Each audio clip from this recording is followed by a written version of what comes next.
Alright, so what is all this mess we have? Over here we have the signal generator with 455 kilohertz in, and I'm going to be modulating it with a 1000 hertz, 400, just try different tones. We'll connect it to the oscilloscope to just see what it reads, but more importantly down here I'm using an antenna, just a wideband receive antenna, but I am pumping that signal in there, which is 1 volt at 455, and then this long antenna, it's connected to, you can see the SDR, the I'll get it out yet, the RTL SDR, you know, the software defined radio. And we're going to look up on the computer screen next. We want to look at what that looks like both with and without modulated tone, and the reason we want that is I'm curious for when you're doing radio alignments. We always set that to 1000 hertz or even 400 hertz when we do the alignment, and that's mainly so we can hear it, because you know you can't hear a non-carrier. Yeah, you listen for silence, but I think a tone's always the best. So anyhow, we're going to take a look, so let me get that ready. Alright, and there's my computer display with the SDR, and I have it set for 455 kilohertz, and I turned the generator off. We'll turn the generator on and take a look at it. Where are you? Alright, and you can see the nice carrier right there in the middle, right at 455. Isn't that lovely? So, what happens when we modulate it? We already know, but let's take a look at it. Alright, here's 1000 hertz. And if you look, I can't use my usual antenna pointer, but you'll see the modulated signal stretches it out now. And basically it goes from 454 to 456. With the carrier in the middle, of course. Let's just see something here. Let me just take a look at something. So that's listening to the upper sideband only.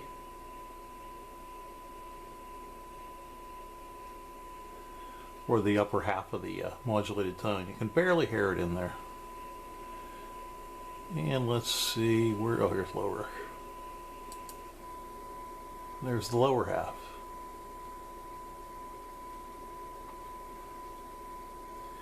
So when you're tuning a radio, you really know where you're tuning if you're using a modulated signal and just listening for it.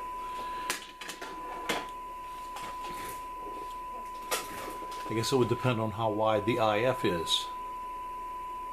You know, obviously if you could get it right in the middle, that'd be great, but let's just see what happens when we go up and down in frequency. I'm going to see if I can turn that up a little bit louder, because as I move things,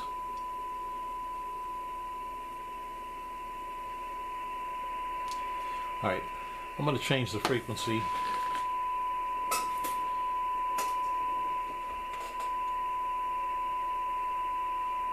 It's 900. We're going to go down to,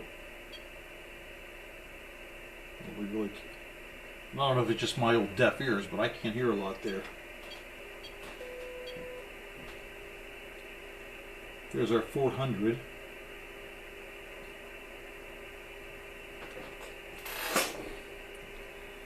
But now you can see it's gone, the frequency's gotten a lot closer to the desired 455. So let's take a look and see if we go to the other end of the spectrum.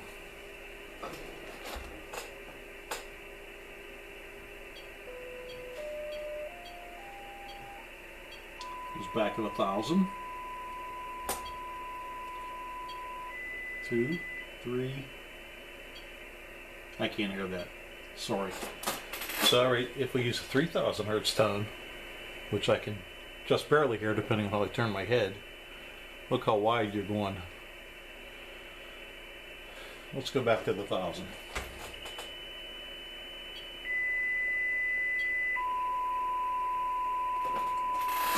Alright, so there we are back at the 1000.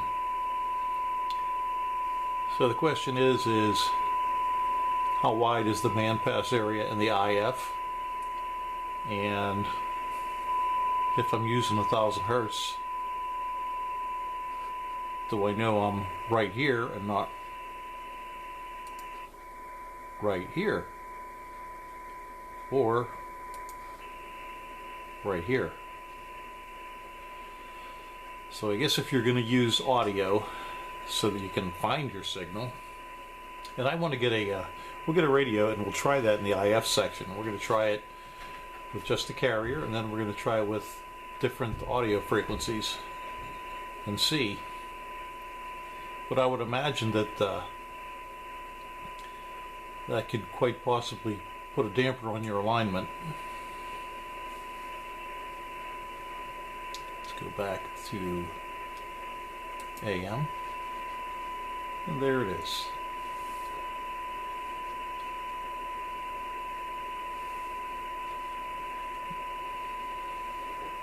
Now I'm going to put it on the Oscilloscope, and we're going to do kind of the same thing, but the Oscilloscope won't show me the span. It's going to still be tuned into this, but these will populate, and I'll show you what I mean. Me trying to explain it doesn't really do it any good. So let's stop this nonsense.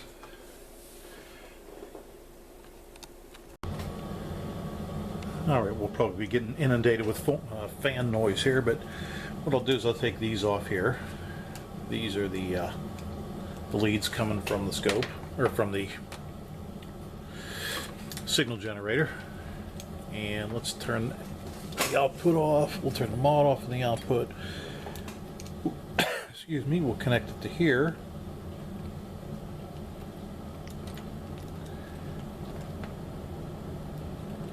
We'll get this out of our way. Don't really need that now. And we're going to be paying attention to the Oscilloscope over here, so I'm going to zoom you in a little bit.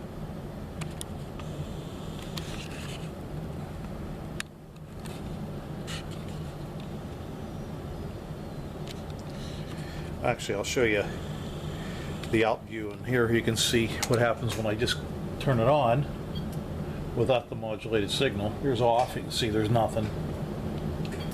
Here's on. Nice clean wave, and if you can zoom, I'm going to zoom you in, you can see what it's telling me too for frequency. Let's see if we can zoom into that. Yeah, we can zoom in, but it's not going to work. Anyway, there we go, 455, so right on the money.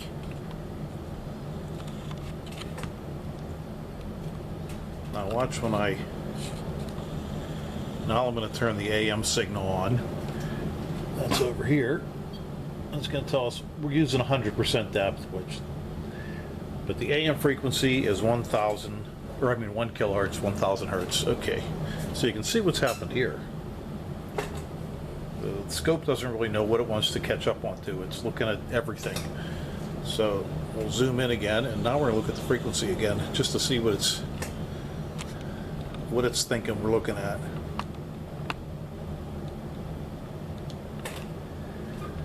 $353. Now I'm going to tell it to auto set up and see what we get from it. Same thing pretty much. So we can see the carrier frequency in there. Let's see what happens if we try and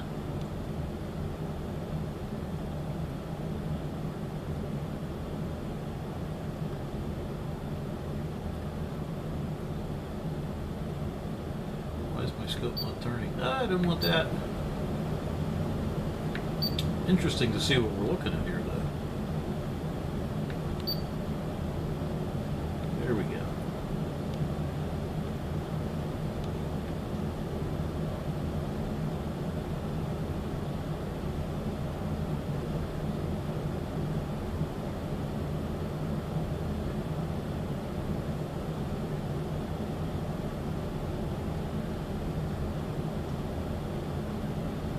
Until I use this scope a lot, I'm going to find the trigger.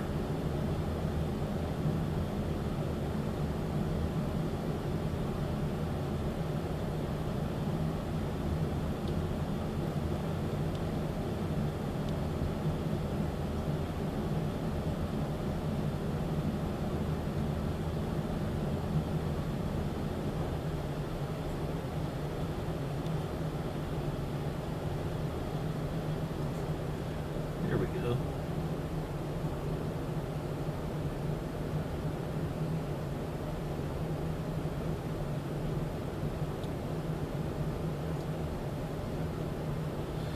So that's the modulation, and if I take some of the depth out of it, you'll see that. Let's see if we can get you that as well, even though that's not what we're really looking to do with this video, but let me see if I can figure out a AM depth. Let's take some of that out, move this over, try not to get my arm in your way. Oh my. We'll just go 90%. Let's turn it down to, say, 50%. I have to come back here and set the trigger again.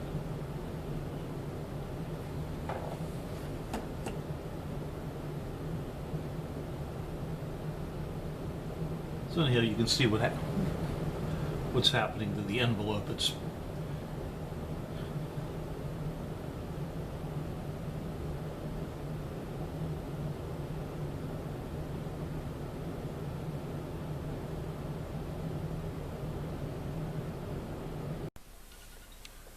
okay, and then just to kind of clarify, get my pointer here and turn this so I can see that I'm not standing in front of things.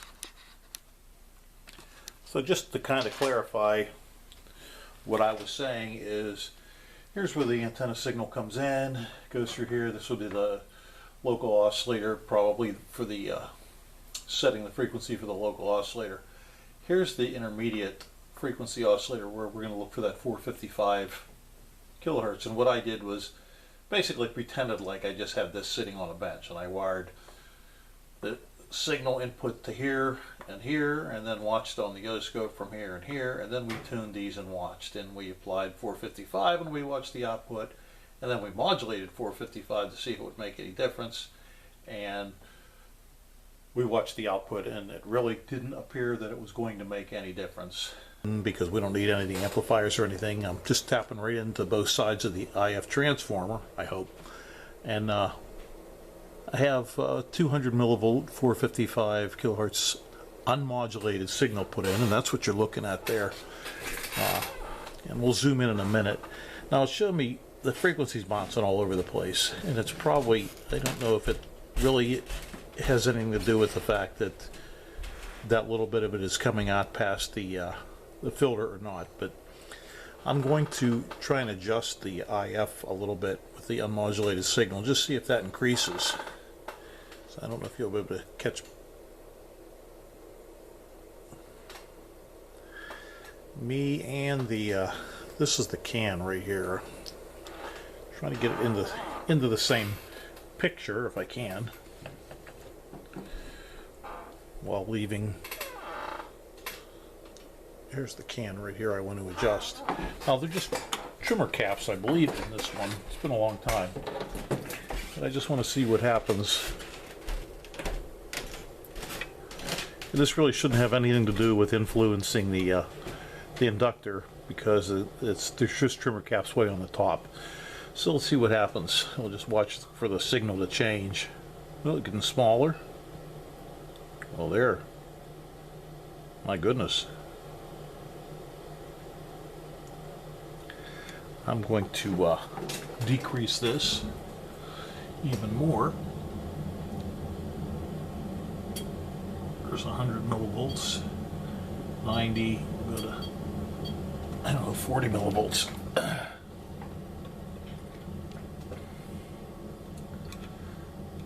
Get this back in here.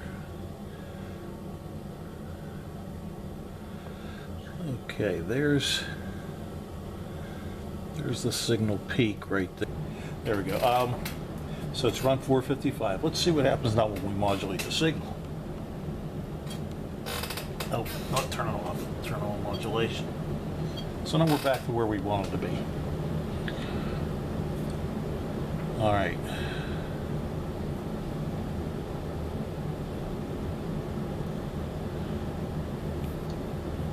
So that's 100 hertz. I did the alignment on this. I think I used 1,000. So we're going to just look. AM frequency.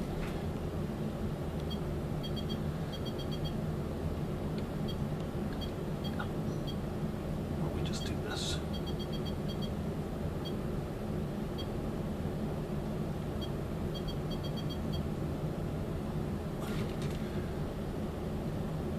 One kilohertz, okay.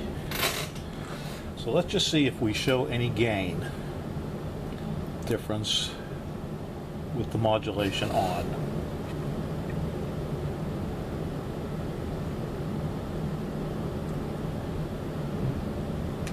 No, not particularly. Okay, so to answer your question, it might make it a little bit different in the bandpass area. That, you know, maybe if you were listening to the upper or lower, so if you weren't using a scope, you might notice, you might have a difference, or you might be able to hit that, I don't know what words I'm looking for. If you weren't using an oscilloscope, there's a possibility that you could be just hitting either the upper or lower sideband if you're listening for just the tone, I would think.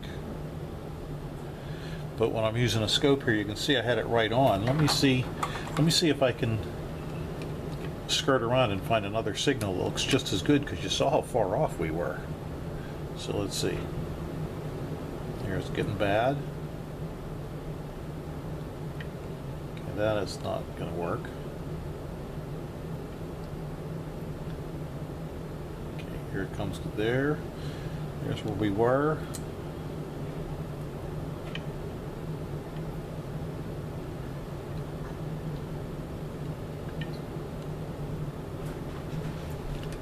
So that's without, or that's with a tone. That's without a tone. Let's see.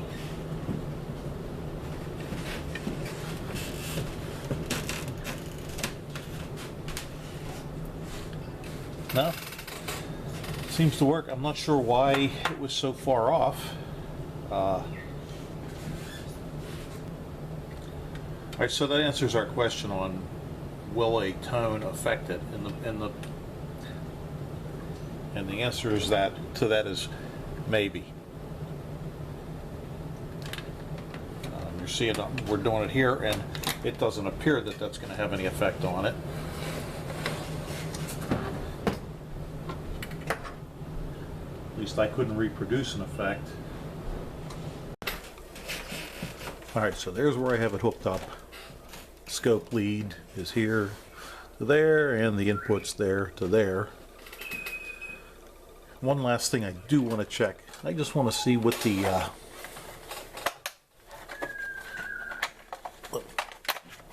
band pass of the filter is. I guess that would be good to know. So let me get you lined up over there on that again.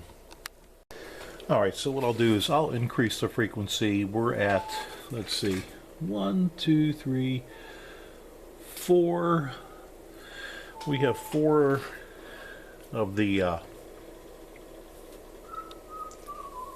little squares lit up. And it doesn't much matter. I can't go by half power point because I don't know anything else other than the voltage. So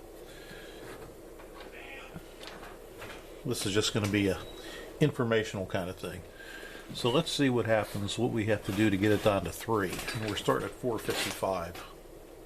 But I have to get on the other side to make this adjustment so I don't block things in. So let's see.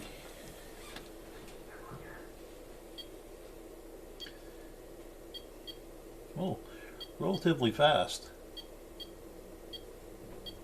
Okay, there's 455.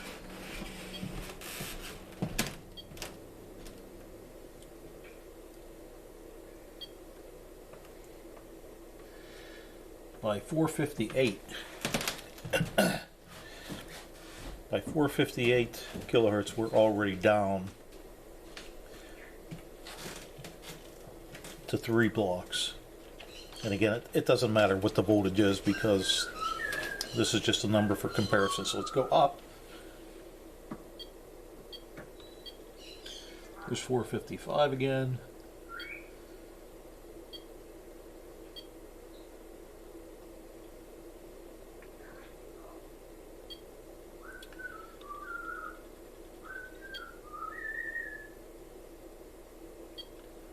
So at 451 we're done. So it drops off pretty rapidly. I'd say we're losing about 1/3 of our voltage, or 1/4 of our voltage rather, with 3 to 4 kilohertz. So let's go back to that. The next thing I want to do is modulate it and see what we get. So let me pause this while I get that all set up. Alright, I'm getting a lot of noise, just me even getting near the cables is changing things, but so there we are. That's with 1,000 hertz. Let's see what happens when we bump this back up. I gotta turn that off to do that.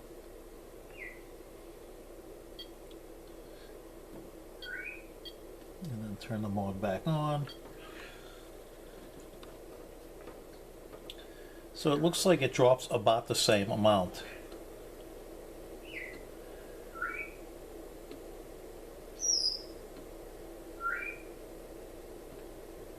Trying to see for sure. Let's see. With and without the mod. Oops, I threw the output up. Yeah, it looks about the same. We're not really seeing the full wavelength anymore because it's just a blob. But I'll line this up to the top line.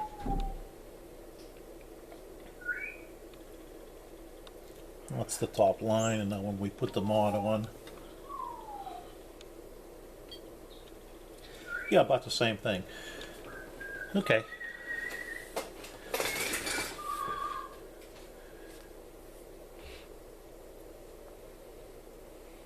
So we see with or without the modulation that it's a pretty sharp pass area. It starts to fall off pretty quick.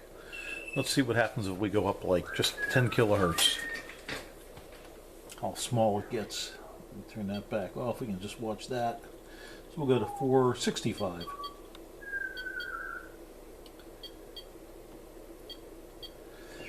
Here's 465. And that looks like that would be about less than half of what it was. So if you go up just a mere 10 kilohertz, and probably going down would be the same thing. We'll go back, watch the height of the scope.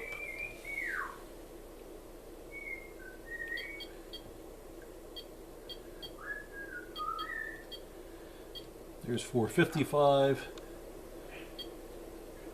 54, 3, 52, 51, 50, 449, 448, 447,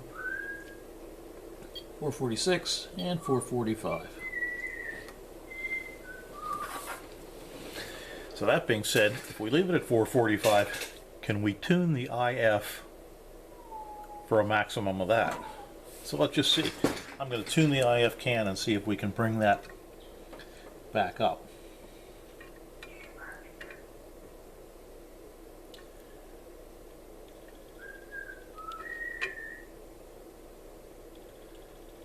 Yep.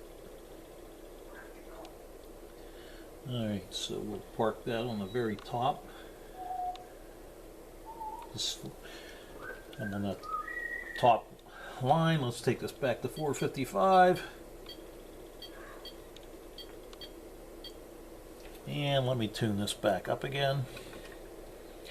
Setting the IF back for 455.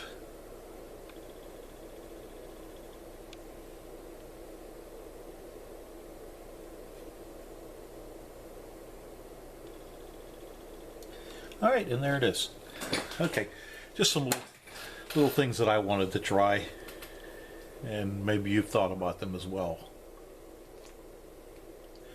What they tell us, I don't know. I guess we just know now that it's a pretty short bandpass area that the IF works in, and if you're off frequency to a certain degree, which is pretty good amount, 10 kilohertz, you can tune the IF. So be sure you know what frequency your generator's set at, and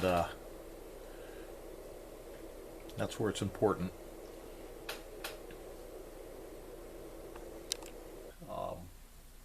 So that rests that. I guess if you have a scope available, I'd recommend doing it without the audio frequency into it. But if you're not doing a scope and you're just listening at the output, maybe making your final adjustments as to what it sounds like at the speaker, and that's where you're aligning these, I'd say you're definitely going to need a tone, because without a tone you just have quiet. So the tone, at least you can listen for that. The only thing I'd have to say is maybe watch when you're at the upper and lower sides. Maybe you could have the transformer tuned a little bit higher or a little bit lower than the exact 455. You might be the 455 on the high side of it because the frequency range once you put the audio signal into it. I'm just babbling now and rambling, but